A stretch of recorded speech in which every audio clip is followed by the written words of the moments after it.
Today's video is sponsored by Squarespace. If you want to build a website to an online store and everything else in between, Squarespace is a platform that allows its users to build an online presence for their business. At the end of the year, the NBA hands out certain awards to certain players that they deem suit the title of the award itself. So for the Defensive Player of the Year award, it tends to go out to the player in which many people believe had the greatest impact on the defensive end. Coach of the Year goes out to the coach who had the greatest impact as well, etc., etc. However, the one award that many people constantly debate about, and arguably the most prestige award, is the league's MVP, an award that has been given out since the 1956 season to the best performing player of the regular season. And that is a definition that I am citing on Wikipedia, and the reason why I am citing that definition is because, quite frankly, I don't see any other definition for this award. And that tends to be the biggest problem with the league's MVP. The definition is so broad that it leaves multiple people to have different interpretations on what exactly an MVP is supposed to be. And with the lack of a specific definition on what exactly an MVP is, many people tend to argue who should win it on a year-to-year basis. Some people would argue that that is a marketing strategy by the NBA. However, other people would argue, including myself, that that is a pretty big problem, especially when you have very controversial MVP races throughout the years, especially the one in 2006. See, in 2006, Steve Nash historically became one of the very few players in NBA history to receive his second consecutive MVP that year. But also, that is the same year where Steve Nash notoriously won the MVP instead of a handful of other players that many people, including myself, believe should have won it due to our interpretation of what the league MVP is supposed to be. And because of this, the 2006 MVP race goes down as one of the more controversial races in NBA history, and here's why. Now, first things first, let me be extremely clear here. I'm not one of the people who believe that Steve Nash should not have been in a conversation to win MVP this year. I thoroughly understand Steve Nash was amazing this year, averaging nearly 19 points, 10.5 assists, and becoming the first player since 1994 to participate in the 50-40-90 club, which is something that is very, very impressive. So I don't want to act as if like Steve Nash is not playing at an elite level. Furthermore, when it comes to Steve Nash and the Phoenix Suns, it was very clear that he was the heart and soul of that organization and the offense in which they were thriving off from. And also, I thoroughly understand the storyline that was given to Steve Nash that year as well, because before the season began, the Phoenix Suns lost both Joe Johnson and Quentin Richardson through free agency that year, and then Amari Stoudemire suffered an injury before the season began and basically missed all but 3 games throughout the regular season. However, I do believe that many people tend to embellish the storyline that surrounded Steve Nash that year of this idea that he didn't have enough help, or once Amari Stoudemire went down, then there was no rhyme or reason why they should have won that many games due to the supporting cast being significantly weaker. And because of that storyline, I honestly believe that is the reason why Steve Nash edged out a little bit ahead of a handful of other players that probably should have won it ahead of him.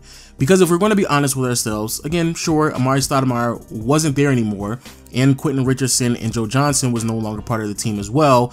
However, the Phoenix Suns still had a plethora of talent on the roster. So even though, yes, his stat line was impressive, and even though, yes, that team did finish with the 4th best record in the NBA, I personally still feel as if Steve Nash was not justified in winning the MVP that season because of the other candidates. So let's talk about these candidates.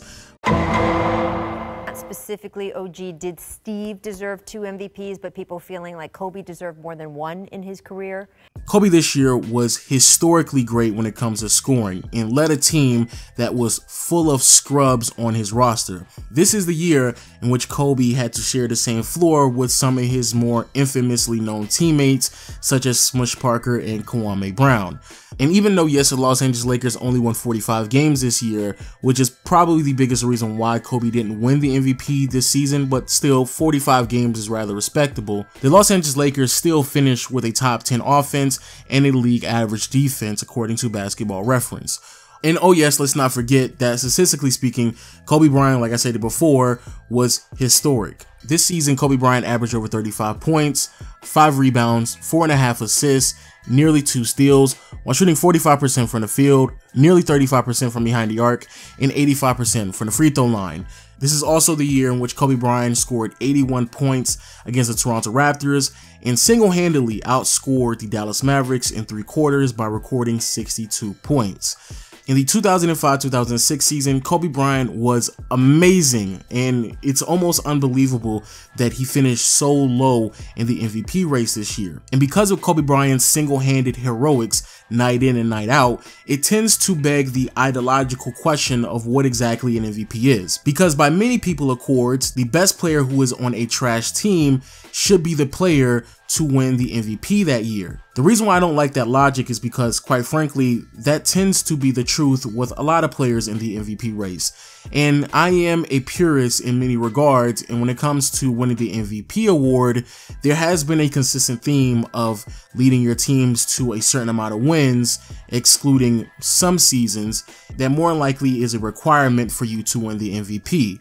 And with Kobe Bryant leading the Los Angeles Lakers to only a 45-win record, that immediately, in my opinion, excluded him from that conversation. However, there's another player that actually led his team to 50 games, and even though did not have the same historic scoring performances that Kobe did, statistically isn't that far removed from what Kobe Bryant was able to accomplish, and that is LeBron James. LeBron this season led the Cleveland Cavaliers to a 50-win season, and offensively they were top 10 in the NBA and roughly around league average on the defensive end. What's even more impressive, and something that many people may not be aware of this, is what LeBron did statistically this season. LeBron finished this season averaging 31 points, 7 rebounds, nearly 7 assists, a steal and a half while shooting 48% from the field, nearly 34% from behind the arc, and nearly 74% from the free throw line. Statistically speaking, I would argue that not only is this on par with Kobe Bryant, but I would argue this is actually on par with what Steve Nash did as well. So when you take into consideration that statistically it's very close to what Nash did, and also he led his team to nearly the same amount of wins as Steve Nash did as well, I honestly believe that LeBron actually had a greater chance of winning the MVP this season than both Steve Nash and Kobe Bryant did. Another reason why I say this is because of the supporting cast that LeBron had at his disposal this year. When you look at LeBron's teammates this year, it's embarrassing. I mean, some of these players I'm pretty sure some of you all are not even familiar with. We're talking about a 32-year-old Eric Snow, Drew Gooden, Ilgauskas, Larry Hughes, who only played 36 games that year, and Sasha Pavlovich, who only played 53 games that year, and oh yes, Anderson Varejao, but he only played 48 games that year. Now granted, none of those players missed the entire season like Stoudemire did. However, none of those players are anywhere near close to the same caliber player as a Shawn Marion or even a Raja Bell in my opinion. So putting all of that into context and the fact that this was a 50-win team, I would argue that LeBron should have not only finished higher in the MVP race that year than Kobe, but probably should have won the MVP ahead of Steve Nash. But even with all that being said, there is one player that for whatever reason people tend to overlook in this MVP race, and that player is Dirk Nowitzki. Dirk this year was not only amazing, but he checks off all of the MVP boxes that is required to receive the award. Now, why exactly do I say this? Well, for one, statistically speaking, Dirk this year averaged right around 27 points, 9 rebounds, 3 assists, shot 48% from the field, 40% from behind the arc, and 90% from the free throw line. Granted, that's not 50-40-90, but that's pretty doggone close. And also when you take into consideration that Dirk averaged 8 more points than Steve Nash did, it's rather impressive that his shooting splits were that high up. So looking at their stats, I would actually lean more so towards Dirk than I would Steve Nash. Next, we're going to look at team success. This year, the Dallas Mavericks finished with a record of 60-22, had the #1 ranked offense and the 11th ranked defense, which means that they were better offensively than the Suns, better defensively than the Suns, and had a better record than the Suns. So on all levels, team success goes to Dirk. Then we go to the supporting cast. Again, granted, there wasn't a player on the same caliber of Amari Stoudemire who was out for the entire season with the Dallas Mavericks, but even with that being said though, there still wasn't a player on the same caliber as a Shawn Marion. The second best player on the team for the Dallas Mavericks that year was Jason Terry, who I think is easily one of the most underrated players in the last 20 years, but again, isn't on the same level as Shawn Marion. After that, we have Josh Howard, who was starting to come into his own. However, he only played 59 games that year. Then you have Marquise Daniels, who only played 62 games, Jerry Stackhouse, who only played 55 games, Adrian Griffin, who only played 52 games, and Devin Harris, who only played 56 games. So when it comes to supporting cast, or lack thereof, that too, I would also lean more so towards Dirk. And with that being said, even if you want to make the arbitrary arguments of, oh, if you take this player off this team, what would happen to that roster? Let's be honest with ourselves. That Dallas Mavericks team won 60 games, the third best record in the NBA, and it was by a fairly wide margin, especially when you consider the other top 8 teams in the NBA that season. And so if you were to take Dirk off of that roster, let's be honest with ourselves, that team more likely would have won probably around 20 games that season. And so when you look at all of those details and also put things into context, I still don't understand how not only did Dirk not win the MVP that season, but also where he finished off in the MVP race. Because this year, Dirk finished third in the MVP race, with a total of 544 points in the voting system in which they utilize to select the MVP. Keep in mind that is a closer point total to Kobe, who finished 4th that year, than LeBron, who finished 2nd that year, let alone to Steve Nash, who again won the MVP that season. Also keep in mind that Dirk that season only finished with 14 first place votes, which is the 5th most first place votes in this year's race, behind the 15 that Chauncey Billups received. And I already know what some people are going to say, that you had to look at the storyline that was being perpetuated by the media, how Steve Nash was dealing with a lot of injuries on his roster, and also Steve Nash was pushing what was deemed the new style of basketball, moving the ball around and also getting other teammates involved. Which I guess, but I honestly believe that is the biggest problem with the MVP race. If you're telling me that narratives are the reason why Steve Nash won the MVP that year over everyone else, then that kind of takes away from an award that should hold a lot of prestige amongst NBA players. But do you know what will never lose its prestige? It's Squarespace. Again, shout out to Squarespace for sponsoring this video.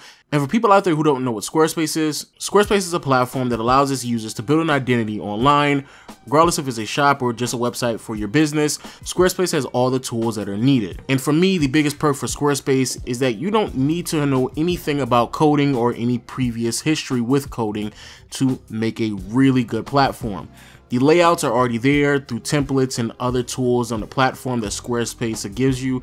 And if you ever have any problem building your website, there's a 24-hour customer service that is always available to you. So there really should never be a problem. And also with Squarespace, there's multiple tabs on the platform that allows you to keep up with your analytics, or also makes it easier for you to keep in touch with your customers or your subscribers. So if you think this is for you and your future endeavors, make sure you go check out squarespace.com. And also Squarespace is giving me opportunity to give you all 10% off on your first purchase. All you have to do is go in the description and click on the link below, or go to squarespace.com/legendofwinning.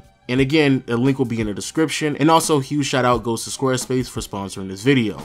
And with that out of the way, let me wrap up the video like this. I understand Steve Nash played great that season, and I don't want to undermine what he accomplished. But when you take into consideration that there isn't any clear definition on what exactly an MVP is, not only does it become frustrating, but this year, in my opinion, was the year that many people started to openly challenge what an MVP is, the people who are voting for it, and who is truly deserving of this award. And with that being said, people, please let me know what you think about the video in the comment section below. Please let me know what you think about Dirk potentially winning it, because I honestly believe he constantly gets overlooked in this conversation. And until next time, I'll see you all later. Peace.